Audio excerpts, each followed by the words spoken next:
So we all know reading habit comes with a lot of benefits. Or are you still unaware of those? Then let me quickly tell you a few benefits of reading habit before I tell you about how to develop it. Reading strengthens your mind.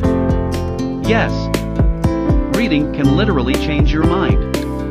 Using MRI scans, researchers have confirmed that reading involves a complex network of circuits and signals in the brain. As your reading ability matures, those networks also get stronger and more sophisticated. Reading increases your ability to empathize. Research has shown that people who read literary fiction stories that explore the inner lives of characters show a heightened ability to understand the feelings and beliefs of others. Reading builds your vocabulary. Researchers have found that students who read books regularly, beginning at a young age, gradually develop large vocabularies.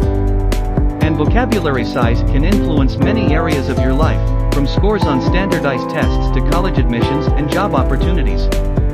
Reading helps prevent age-related cognitive decline.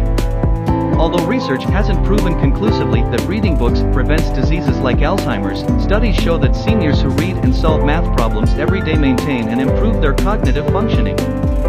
And the list goes on.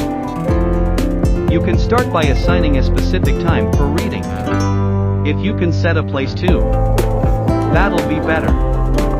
Second step is to start carrying a book with you at all times and try reading it during breaks. Try to find a reading buddy to discuss the books you read. It can help you stay motivated.